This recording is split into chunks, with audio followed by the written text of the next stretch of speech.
നമ്മുടെ മുന്നിൽ ഇനി ആകെയുള്ളത് ഒരു മാസമാണ്. UGC നെറ്റ് എക്സാം ഇങ്ങനെ അടുത്തുകൊണ്ടിരിക്കുകയാണല്ലേ. നിങ്ങൾ ഓരോരുത്തരും ഡിഫറൻ്റ് ആയ മൈൻഡ് സെറ്റിലായിരിക്കും ഇപ്പോൾ ഉള്ളത് എന്ന് എനിക്ക് കൃത്യമായിട്ട് അറിയാം. ഈ ഒരു യൂട്യൂബ് ചാനലിൽ തന്നെ നമ്മുടെ കമ്മ്യൂണിറ്റിയിൽ ഒരു പോൾ പോസ്റ്റ് ചെയ്തിരുന്നു. അതിൽ ഓരോരുത്തരുടെയും മൈൻഡ് സെറ്റ് എന്താണെന്ന് ഞാൻ ചോദിച്ചിരുന്നു. അതിൽ കൂടുതൽ ആളുകളും പറഞ്ഞത് സ്ട്രെസ് ആണ് എന്നാണ്.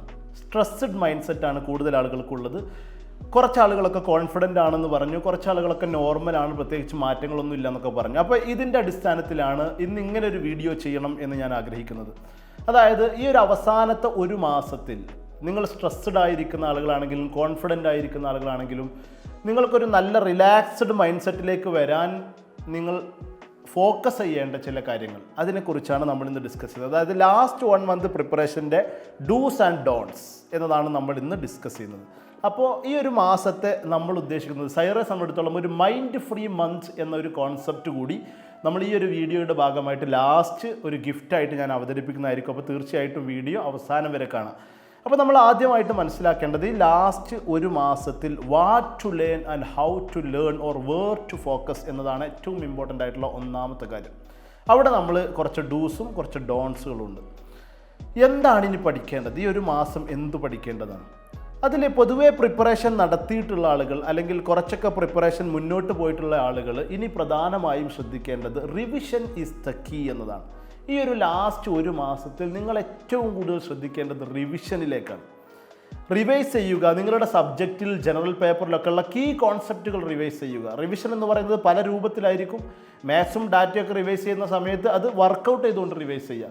നിങ്ങളുടെ സബ്ജക്റ്റിൽ തന്നെ അത്തരം വർക്കൗട്ടുകൾ ഉണ്ടെങ്കിൽ അത് വർക്കൗട്ട് ചെയ്തുകൊണ്ട് റിവൈസ് ചെയ്യുക. നിങ്ങൾക്ക് മാക്സിമം കോൺസെപ്റ്റുകൾ മാർക്ക് മുൻകാലങ്ങളിൽ ചോദിച്ച ഏരിയകളിൽ മാർക്കുകൾ ഒളിഞ്ഞു കിടക്കുന്ന ഏരിയകൾ നിങ്ങൾ റിവൈസ് ചെയ്യുക എന്നതാണ് ഏറ്റവും പ്രധാനപ്പെട്ട കാര്യം. പുതിയതായിട്ട് ഒരുപാട് കാര്യങ്ങൾ പഠിക്കുന്നത് നിങ്ങൾ ഒഴിവാക്കുക. അതാണ് അവിടുത്തെ ഡോൺസ് എന്ന് പറയുന്നത്. നമ്മൾ എന്ത് പഠിക്കണം എന്നതിൽ അല്ലെങ്കിൽ നമ്മൾ എങ്ങനെ പഠിക്കണം എന്നതിൽ പുതിയ കോൺസെപ്റ്റുകൾ നിങ്ങൾ പഠിക്കുന്നത് മാക്സിമം ഉപേക്ഷിക്കുക എന്നുള്ളതാണ്.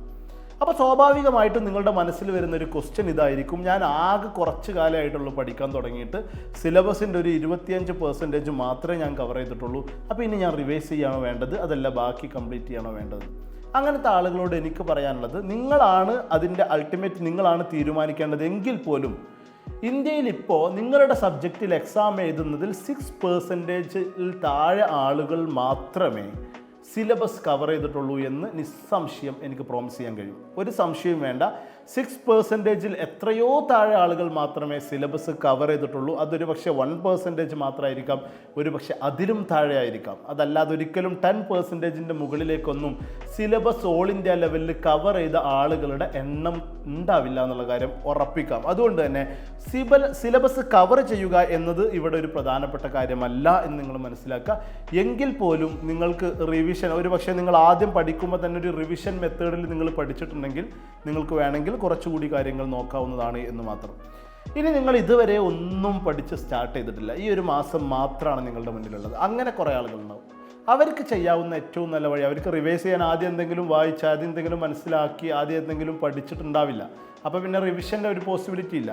അങ്ങനത്തെ ആളുകൾക്ക് ചെയ്യാവുന്ന ഏറ്റവും നല്ല കാര്യം എന്ന് പറയുന്നത്, നിങ്ങളുടെ സബ്ജക്റ്റിൽ നിങ്ങൾ എവിടെയാണോ ഏത് ഭാഗമാണോ നിങ്ങൾ കവർ ചെയ്യുന്നത് അവിടുത്തെ പ്രീവിയസ് ഇയർ ക്വസ്റ്റ്യൻസ് നിങ്ങൾ വർക്കൗട്ട് ചെയ്യുക എന്നുള്ളതാണ് ഏറ്റവും ഇമ്പോർട്ടൻ്റ് ആയിട്ടുള്ള കാര്യം, ഏറ്റവും ബെസ്റ്റ് മെത്തേഡ് എന്ന് പറയുന്നത്.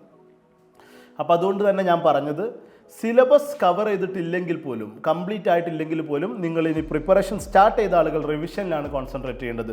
പ്രിപ്പറേഷൻ സ്റ്റാർട്ട് ചെയ്തിട്ടില്ലാത്ത ആളുകൾ പ്രീവിയസ് ഇയർ ക്വസ്റ്റ്യൻസിലാണ് കോൺസെൻട്രേറ്റ് ചെയ്യേണ്ടത്. അപ്പോഴും നിങ്ങൾക്ക് ഡൗട്ട്സ് ഇനിയും ഉണ്ടാകുമെന്ന് എനിക്കറിയാം. ഇനിയും ഞാൻ അത്രയും കുറച്ച് ഭാഗം മാത്രമേ പഠിച്ചിട്ടുള്ളൂ, ഇനി ഞാൻ റിവിഷൻ നടത്തണോ, അതല്ല സാറ് പറയുന്നത് കേൾക്കാതെ എന്ത് ചെയ്യണോ, തലക്കുന്നൊന്നും കൂടി പഠനത്തിൻ്റെ ഭാഗം തന്നെ തുടരണോ എന്നൊരു ഡൗട്ട് ഇപ്പോഴും നിങ്ങൾക്കുണ്ടാവും. ഇതിനൊരു മരുന്ന് എന്ന് പറയുന്നത്, നിങ്ങൾ ഏറ്റവും ലാസ്റ്റ് ടൈമിൽ JRF നേടിയ ഒരാളെ ജസ്റ്റ് ഒന്ന് കോൾ ചെയ്യുക. നിങ്ങളുടെ ഫ്രണ്ട്സ് ഉണ്ടാവും, നിങ്ങളുടെ റിലേറ്റീവ്സ് ഉണ്ടാവും, ഒരുപാട് ആളുകളുണ്ടാവും, നിങ്ങളൊപ്പം പഠിച്ച ആളുകളുണ്ടാവും. JRF ക്വാളിഫൈ ചെയ്ത ആളുകളോടൊന്ന് ചോദിക്കുക, അവർ സിലബസ് കംപ്ലീറ്റ് ചെയ്തിട്ടുണ്ടായിരുന്നോ, അവരെന്തായിരുന്നു അവരുടെ സ്ട്രാറ്റജി. അപ്പോൾ നിങ്ങൾക്ക് ക്ലിയർ ആയിട്ട് മനസ്സിലാകും ഏറ്റവും ലാസ്റ്റ് ടൈമിൽ ഈ പ്രീവിയസ് ഇയർ ക്വസ്റ്റ്യൻസും അതുപോലെ തന്നെ റിവിഷനൊക്കെ തന്നെയാണ് ഏറ്റവും മികച്ച സ്ട്രാറ്റജി എന്ന് പറയുന്നത്. ഒരിക്കലും പുതിയ കാര്യങ്ങൾ ഒരുപാട് പഠിച്ചുകൊണ്ട് ഈ ഒരു മാസം നിങ്ങളുടെ ഉള്ള കോൺഫിഡൻസ് കൂടി കളഞ്ഞ് കൺഫ്യൂഷനിലേക്ക് പോകുന്ന രീതി നിങ്ങൾ ഒഴിവാക്കുക എന്നതാണ് ആദ്യം തന്നെ എനിക്ക് പറയാനുള്ളൊരു കാര്യം. രണ്ടാമത്തെ ഒരു കാര്യം എന്ന് പറയുന്നത് മോക്ക് ടെസ്റ്റുകളെ കുറിച്ചാണ്. മോക്ക് ടെസ്റ്റുകൾ നിങ്ങൾക്ക് എത്ര ചെയ്യാൻ കഴിയുന്നോ അത്രയും പ്രാക്ടീസ് ചെയ്യുക എന്നുള്ളത് ഭയങ്കര ഇമ്പോർട്ടൻ്റ് ആയിട്ടുള്ളൊരു കാര്യമാണ്. ഞാൻ പറയുന്നത് ഒരു ഐഡിയൽ കേസ് എന്ന് പറയുന്നത് ഒരു ദിവസം ഒരു മോക്ക് ടെസ്റ്റ് എന്ന രൂപത്തിൽ നിങ്ങൾക്ക് ചെയ്യാൻ കഴിയുന്നെങ്കിൽ അത്രയും നല്ലതാണ്. ഇനി അതല്ല, അതിന് കഴിയില്ലെങ്കിൽ 3 days കൂടുമ്പോഴെങ്കിലും അറ്റ്ലീസ്റ്റ് ഒരു മോക്ക് ടെസ്റ്റ് നിങ്ങൾ കംപ്ലീറ്റ്ലി ചെയ്യുക. അപ്പോൾ എങ്ങനെയാണ് മോക്ക് ടെസ്റ്റുകൾ നിങ്ങൾക്ക് അറ്റൻഡ് ചെയ്യാൻ കഴിയുക? ഒരുപാട് ഓൺലൈനായിട്ടും ഗൂഗിളിൽ നോക്കിയാലൊക്കെ മോക്ക് ടെസ്റ്റുകളുണ്ട്. ഇനി സൈറ ലേണിങ്സിൻ്റെ തന്നെ നെറ്റ്ടോക്സ് കമ്മ്യൂണിറ്റിയിലൂടെ നമ്മൾ ഒരുപാട് ക്വസ്റ്റ്യൻസ് ഓൾറെഡി ഷെയർ ചെയ്ത് കഴിഞ്ഞതാണ്. അതിലേക്ക് ജോയിൻ ചെയ്യേണ്ടവർക്ക് ജോയിൻ ചെയ്യാം. താഴെ ഈ ഒരു വീഡിയോയുടെ താഴെ അതിൻ്റെ ലിങ്കും നമ്മൾ കൊടുത്തിട്ടുണ്ട്.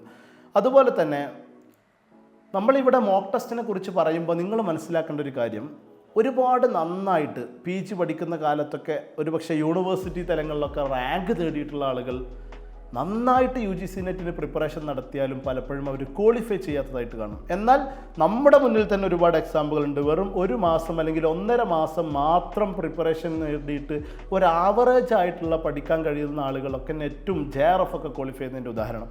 ഇതിന് കാരണമെന്ന് പറയുന്നത് മോക്ക് ടെസ്റ്റുകൾക്കും പ്രീവിയസ് ഇയർ ക്വസ്റ്റ്യൻസ് അതിൻ്റെ ഒരു എക്സാമുകൾക്കൊക്കെ കൊടുക്കുന്ന ഒരു പ്രിഫറൻസ് തന്നെയാണ്. പലപ്പോഴും നന്നായിട്ട് പ്രിപ്പയർ ചെയ്യുന്ന ആളുകൾ സിലബസ് കവർ ചെയ്യാൻ വേണ്ടി നിൽക്കും. അവർ മോക്ക് ടെസ്റ്റുകളോ പ്രീവിയസ് ഇയർ ക്വസ്റ്റ്യൻസുകളോ ഒന്നും അറ്റൻഡ് ചെയ്യില്ല. അത് തന്നെയാണ് പ്രോബ്ലം എന്ന് മനസ്സിലാക്കുക. അതുകൊണ്ട് തന്നെ രണ്ടാമത്തെ കാര്യം എന്ന് പറയുന്നത് പ്രാക്ടീസ് മോക്ക് ടെസ്റ്റസ് എന്നതാണ്. മൂന്നാമതായിട്ട് നമുക്ക് പറയാനുള്ള പ്രധാനപ്പെട്ട ഒരു കാര്യം, ഇനിയും നിങ്ങൾ പഠിക്കാനാണ്, പുതിയ കാര്യങ്ങൾ നിങ്ങൾ പഠിക്കുകയാണ്, അതല്ലെങ്കിൽ പഠിച്ചിട്ട് റിവിഷൻ നടത്താനൊക്കെയാണ് ഉദ്ദേശിക്കുന്നതെങ്കിൽ നിങ്ങൾ എന്ത് പുസ്തകങ്ങൾ, എത്തരത്തിലുള്ള പുസ്തകങ്ങൾ നിങ്ങൾ അവലംബിക്കണം എന്നത് നിങ്ങളുടെ മൈൻഡിലുള്ളൊരു ക്വസ്റ്റ്യൻ ആയിരിക്കും. അവിടെ നിങ്ങൾ മനസ്സിലാക്കേണ്ടത് ഈ ഒരു ലാസ്റ്റ് 1 മാസത്തിൽ നിങ്ങൾക്ക് ബാഡ് ബുക്കോ ഗുഡ് ബുക്കോ അങ്ങനെ ഒരു ബുക്കില്ല എന്നതാണ്. നിങ്ങൾക്ക് ഏത് ബുക്ക് വേണമെങ്കിലും അവലംബിക്കാം. നിങ്ങളുടെ സിലബസ് കംപ്ലീറ്റ്ലി കവർ ചെയ്യുന്ന ഒരു പുസ്തകം മാത്രമായിരിക്കണം എന്നതാണ് ഇമ്പോർട്ടൻറ്റ്. അതായത് ലിമിറ്റ് യുവർ റിസോഴ്സസ് എന്നാണ്. നിങ്ങളുടെ ഫ്രണ്ട്സ് ഒരു പുസ്തകം പറയും, നിങ്ങളുടെ റിലേറ്റീവ്സ് ഒരു പുസ്തകം പറയും, ഒരു പക്ഷേ നിങ്ങളോടൊപ്പം ഇപ്പോൾ ഏറ്റവും കൂടുതൽ ചിലവഴിക്കുന്ന നിങ്ങളുടെ പാർട്ട്നേഴ്സും മറ്റൊരു പുസ്തകം പറയും. അവരൊക്കെ പഠിച്ചവരായിരിക്കും. അവർ വേറൊരു പുസ്തകം പറയും. നിങ്ങൾ എവിടെയാണോ കോച്ചിങ് എടുക്കുന്നത് അവിടുത്തെ ഇൻസ്റ്റിറ്റ്യൂഷൻ വേറൊരു പുസ്തകം പറയും. ചിലപ്പോൾ അവരുടെ നോട്ട്സുകൾ ഉണ്ടാവും.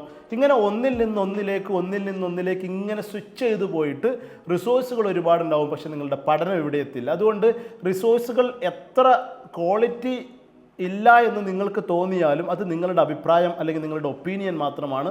എല്ലാവർക്കും ഓരോ തരത്തിലുള്ള ഒപ്പീനിയൻ ഉണ്ടാവും. നിങ്ങൾ ചെയ്യേണ്ടത് ഒരു റിസോഴ്സ് മാത്രം സെലക്ട് ചെയ്യുക, അല്ലെങ്കിൽ വളരെ ചുരുങ്ങിയത് 1-2 റിസോഴ്സുകൾ മാത്രം സെലക്ട് ചെയ്യുക. പൂർണ്ണമായും അതിലേക്ക് ഫോക്കസ് ചെയ്യുക എന്നുള്ളതാണ്. കാരണം ഇതിലുള്ളത് തന്നെയാണ് എല്ലാ പുസ്തകങ്ങളിലും ഉള്ളത്. അത് പല രൂപത്തിൽ പറയുന്നു, പല രൂപത്തിൽ പ്രകടിപ്പിക്കുന്നു എന്നുള്ളതാണ്. അതുകൊണ്ട് തന്നെ റിസോഴ്സ് ലിമിറ്റ് ചെയ്യുക. ഒരുപാട് റിസോഴ്സുകളിലേക്ക് പോവുക എന്നത് തീർച്ചയായിട്ടും നിങ്ങളുടെ എക്സാം പ്രിപ്പറേഷനെ വളരെ നെഗറ്റീവായിട്ട് ബാധിക്കാനുള്ള സാധ്യതയുണ്ട്. അതുകൊണ്ട് ഈ last 1 month you have to limit your resources എന്നതാണ്. മറ്റൊന്ന് ഏറ്റവും പ്രധാനപ്പെട്ടത് കീപ് കോൺഫിഡൻ്റ് ആയിരിക്കുക എന്നുള്ളതാണ്. നിങ്ങൾക്ക് ഈ ഒരു റിസൾട്ടിലേക്ക് നെറ്റ് JRFിലേക്കൊക്കെ എത്താൻ കഴിയുമോ എന്ന ചോദ്യത്തിൻ്റെ ആൻസർ നിങ്ങളുടെ ഉള്ളിൽ തന്നെയുണ്ട്. നിങ്ങൾ എങ്ങനെയാണ് നിങ്ങളുടെ പ്രിപ്പറേഷനെ കൊണ്ടുപോകുന്നത്, നിങ്ങൾ എങ്ങനെയാണ് ഒരുങ്ങുന്നത്, നിങ്ങൾ എത്രത്തോളം ഇമ്പോർട്ടൻ്റ് ആണ് നിങ്ങൾക്ക് ഈ റിസൾട്ട്, ഇതൊക്കെ അനുസരിച്ചാണ് നിങ്ങൾ അടുത്ത തവണ നെറ്റോ JRFോ ക്വാളിഫൈ ചെയ്യുമോ എന്ന ചോദ്യം. അതിൻ്റെ ആൻസർ അതാണ്. അതുകൊണ്ട് തന്നെ നിങ്ങൾ കോൺഫിഡൻ്റ് ആയിരിക്കുക. നിങ്ങൾ എത്രമാത്രം പ്രിപ്പറേഷൻ നടത്തിയിട്ടുണ്ടോ, നിങ്ങൾ എത്ര സ്ട്രാറ്റജിക്കായിട്ട് ഒരുങ്ങിയിട്ടുണ്ടോ അതിനനുസരിച്ച് റിസൾട്ട് വരുന്നതാണ്. തീർച്ചയായിട്ടും കോൺഫിഡൻ്റ് ആയിട്ടില്ല എങ്കിലുള്ളൊരു പ്രോബ്ലം എന്താണെന്ന് ചോദിച്ചാൽ നിങ്ങൾക്ക് അറിയുന്ന കാര്യങ്ങൾ കൂടി നിങ്ങൾക്ക് മിസ്സായി പോകും എന്നതാണ്. അതുകൊണ്ട് തന്നെ നിങ്ങൾ കോൺഫിഡൻ്റ് ആയിരിക്കണം എന്ന് ഞാൻ എപ്പോഴും പറയാൻ കാരണം, ഈ ഒരു എക്സാം ഒരിക്കലും നിങ്ങളുടെ നോളജ് മാത്രം ടെസ്റ്റ് ചെയ്യുന്ന ഒരു എക്സാം അല്ല. തീർച്ചയായും നിങ്ങളുടെ നോളജ് ടെസ്റ്റ് ചെയ്യപ്പെടുന്നുണ്ട്. അതുപോലെ തന്നെ നിങ്ങൾ കോൺഫിഡൻ്റ് ആണോ എന്ന കാര്യം കൂടി ടെസ്റ്റ് ചെയ്യുന്ന ഒരു എക്സാമാണ് UGC നെറ്റ് എക്സാം. എന്തുകൊണ്ടാണ് ഞാൻ അങ്ങനെ പറയാൻ കാരണം എന്ന് ചോദിച്ചാൽ, നിങ്ങൾ UGC നെറ്റ് ക്വാളിഫൈ ചെയ്തിട്ട് നിങ്ങൾ എങ്ങോട്ടാണ് പോകുന്നത്? ഇന്ത്യയിലെ വലിയ കലാലയങ്ങളിലെ അസിസ്റ്റൻറ്റ് പ്രൊഫസേഴ്സ് ആവുകയാണ്. അങ്ങനെ അസിസ്റ്റൻറ്റ് പ്രൊഫസേഴ്സ് ചെയ്യുന്ന അല്ലെങ്കിൽ അസിസ്റ്റൻറ്റ് പ്രൊഫസേഴ്സ് ആകുന്ന ആളുകൾ എന്താണ് ബേസിക്കലി ചെയ്യുന്നത്? ഫ്യൂച്ചർ ജനറേഷനെ നർച്ചർ ചെയ്യുകയാണ്, അവരെ ഒരുക്കിയെടുക്കുകയാണ്, ഫ്യൂച്ചർ ജനറേഷന് വിദ്യ പകർന്നു കൊടുക്കുകയാണ്. അങ്ങനത്തെ ആളുകൾക്ക് കോൺഫിഡൻസ് ഇല്ലെങ്കിൽ പിന്നെ എങ്ങനെയാണ് ഫ്യൂച്ചർ ജനറേഷന് കോൺഫിഡൻസ് ഉണ്ടാവുക? അതുകൊണ്ട് തന്നെ ഇതൊരു നോളജ് അളക്കാൻ മാത്രമുള്ള എക്സാം ആണ് എന്ന് നിങ്ങൾ ഒരിക്കലും തെറ്റിദ്ധരിക്കരുത്. ഇതൊരിക്കലും നോളജ് അളക്കാൻ മാത്രമുള്ള എക്സാം അല്ല. ഫ്യൂച്ചർ ജനറേഷനെ ഒരുക്കാനുള്ള കഴിവും അതിനുള്ള പ്രാപ്തിയും അതിനുള്ള സ്കിൽസും നിങ്ങൾക്കുണ്ടോ എന്നുകൂടി ടെസ്റ്റ് ചെയ്യാനുള്ള എക്സാമാണിത് എന്ന കാര്യം നിങ്ങൾ ഒരിക്കലും മറക്കരുത്. അതുകൊണ്ട് തന്നെ കീപ് കോൺഫിഡൻറ്റ് എന്നതാണ്. അവസാനം പ്രധാനപ്പെട്ട മറ്റൊരു കാര്യം ഞാൻ എപ്പോഴും പറയുന്നത് പോലെ തന്നെ നിങ്ങൾ നല്ല രീതിയിൽ ഉറങ്ങുക എന്നത് ഈ ഒരു മാസം വളരെ ഇമ്പോർട്ടൻ്റ് ആയിട്ടുള്ള കാര്യമാണ്. നിങ്ങൾ മുമ്പ് നെറ്റിന് പ്രിപ്പറേഷൻ നടത്തിയിട്ട് എക്സാമൊക്കെ എഴുതിയ ആളുകളാണെങ്കിൽ നിങ്ങൾക്കറിയാം, നമ്മൾ ഉറക്കം നന്നായിട്ട് കളഞ്ഞിട്ട് എക്സാം ഹാളിലേക്ക് പോകുന്ന സമയത്ത് പലപ്പോഴും എക്സാം ഹാളിൽ നിന്ന് തിരിച്ചു വന്നാൽ വളരെ സിമ്പിളായിട്ട് നമുക്ക് ആൻസർ കിട്ടുന്ന പലതും നമ്മൾ എക്സാം ഹാളിൽ നിന്ന് തെറ്റിച്ചിട്ടുണ്ടാവും. നിങ്ങൾക്ക് തന്നെ അറിയാം, നിങ്ങൾക്ക് തന്നെ അത്രയും ഒരുപാട് അനുഭവങ്ങളുണ്ടാവും. അതിൻ്റെ കാരണങ്ങളിൽ ഒന്നെന്ന് പറയുന്നത് നമ്മൾ ടെൻസ്ഡ് ആയിരിക്കും, നമുക്ക് പൂർണ്ണമായിട്ടുള്ള ഉറക്കം കിട്ടിയിട്ടുണ്ടാവില്ല. അതുകൊണ്ട് തന്നെ ലേറ്റ് നൈറ്റിലുള്ള പഠനം ഈ ഒരു മാസം മാക്സിമം നിങ്ങൾ ഉപേക്ഷിക്കുക. മോർണിംഗിൽ നിങ്ങൾ പഠിച്ചോളൂ. മോർണിംഗ് നേരത്തെ നിങ്ങൾ എഴുന്നേൽക്കുക. തീർച്ചയായിട്ടും നല്ല രീതിയിലുള്ള പഠനം മോർണിംഗിൽ നിങ്ങൾക്ക് സാധ്യമാകും. ലേറ്റ് നൈറ്റ് എന്ന് പറയുന്നത് നിങ്ങൾക്കൊന്ന് ഷിഫ്റ്റ് ചെയ്യാൻ കഴിയുമെങ്കിൽ, ആ ഒരു ടൈമിലുള്ള പഠനം മോർണിംഗിലേക്ക് ഷിഫ്റ്റ് ചെയ്യാൻ കഴിയുമെങ്കിൽ തീർച്ചയായിട്ടും അത് നല്ല ഒരു പ്രൊഡക്ടിവിറ്റി കൊണ്ടുവരുമെന്ന കാര്യത്തിലൊരു സംശയമില്ല. പിന്നീട് നിങ്ങൾ മോക്ക് ടെസ്റ്റുകൾ ചെയ്യുന്നതിനെക്കുറിച്ച് ഞാൻ പറഞ്ഞു, പ്രീവിയസ് ഇയർ ക്വസ്റ്റ്യൻസ് ചെയ്യുന്നതിനെക്കുറിച്ച് ഞാൻ പറഞ്ഞു. അവിടെയൊക്കെ നിങ്ങൾ ഒരിക്കലും അത് ചെയ്യുന്ന സമയത്ത് പൂർണ്ണാർത്ഥത്തിലുള്ളൊരു ഗസ് വർക്കിലേക്ക് ഒരിക്കലും പോകരുത്. അതായത് ഒരു ക്വസ്റ്റ്യനും 4 ഓപ്ഷനും നിങ്ങളുടെ മുന്നിലുണ്ടാവും. നിങ്ങൾക്ക് ഒരു ഐഡിയ ഇല്ലെങ്കിൽ എന്തെങ്കിലുമൊക്കെ അങ്ങ് കണ്ണും ചെമ്പിയിട്ട് ഇതാണ് ആൻസർ എന്ന് സെലക്ട് ചെയ്യരുത് ഒരിക്കലും. നിങ്ങൾ ചെയ്യേണ്ടത് ക്വസ്റ്റ്യൻ നന്നായിട്ട് വായിക്കുക. ഓപ്ഷനുകൾ 4 ഉണ്ടാവും. ഓൾറെഡി നമ്മളെല്ലാവരും PG കഴിഞ്ഞവരും PG ചെയ്തുകൊണ്ടിരിക്കുന്നവരാണ്. അതുകൊണ്ട് ഈ 4 ഓപ്ഷനിൽ ഏതിനെങ്കിലുമൊക്കെ കുറിച്ച് എന്തായാലും നമുക്ക് എന്തെങ്കിലും ധാരണ ഉണ്ടാവും. ആ ധാരണയുടെ അടിസ്ഥാനത്തിൽ നമ്മൾ ക്വസ്റ്റ്യനും കൂടി നോക്കിയിട്ട് ഇതല്ല ആൻസർ എന്ന് ഉറപ്പിക്കാൻ കഴിയുന്ന ഓപ്ഷനുകൾ ആദ്യം ഒഴിവാക്കുക. Elimination method.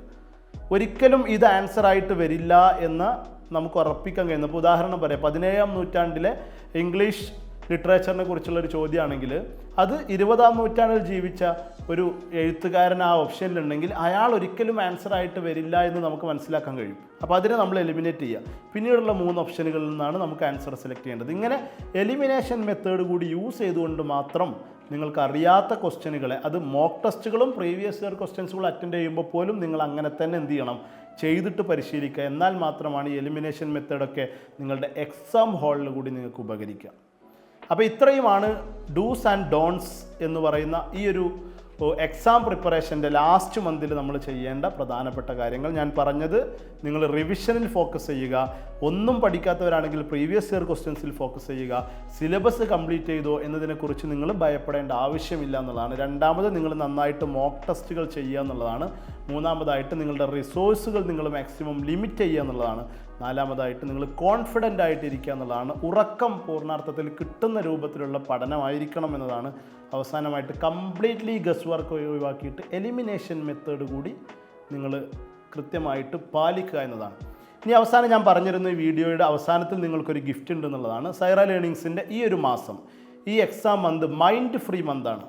ഈ മൈൻഡ് ഫ്രീ മന്തിൻ്റെ ഭാഗമായിട്ട് നിങ്ങൾക്ക് എല്ലാവർക്കും, സൈറയിൽ പഠിക്കുന്ന ആളുകളാവട്ടെ സൈറയുടെ ഭാഗമല്ലാത്ത ആളുകളാവട്ടെ, നിങ്ങൾക്ക് നേരിട്ട് എന്നോട് സംസാരിക്കാം. നിങ്ങളുടെ സ്ട്രെസ് ഒഴിവാക്കാം. നിങ്ങൾ ഫ്രീ മൈൻഡഡ് ആയിട്ട് എക്സാമിന് പോകുന്നതിന് വേണ്ടിയിട്ടുള്ള ലൈവ് കൺസൾട്ടേഷൻ നിങ്ങൾക്ക് ഫോൺ കോളിലൂടെ എന്നെ നേരിട്ട് വിളിക്കാവുന്നതാണ്. അത് ഈ മാസം 18-ാം തീയതി മുതൽ നിങ്ങൾ എക്സാമിന് പോകുന്ന ദിവസം വരെ എല്ലാ ദിവസവും രാത്രി 7 PM to 8 PM ഈ കാണുന്ന നമ്പറിൽ നിങ്ങൾക്ക് കോൺടാക്റ്റ് ചെയ്യാം. തീർച്ചയായിട്ടും നിങ്ങളുടെ കോള് അറ്റൻഡ് ചെയ്യും. ഒരുപാട് ആളുകൾ കോൾ ചെയ്യുന്ന സമയത്ത് സ്വാഭാവികമായിട്ടും നമുക്ക് ആദ്യം തന്നെ അറ്റൻഡ് ചെയ്യാൻ കഴിഞ്ഞോളണമെന്നില്ല. എങ്കിൽ പോലും നിങ്ങൾ തീർച്ചയായിട്ടും കോൾ ചെയ്യുക, അറ്റൻഡ് ചെയ്യും, നമുക്ക് സംസാരിക്കാം. നല്ല രീതിയിൽ റിലാക്സ്ഡ് ആയിട്ട് തന്നെ അടുത്ത തവണത്തെ എക്സാമിൽ നിങ്ങൾക്ക് എല്ലാവർക്കും പോയിട്ട് എഴുതാം. Okay, thank you.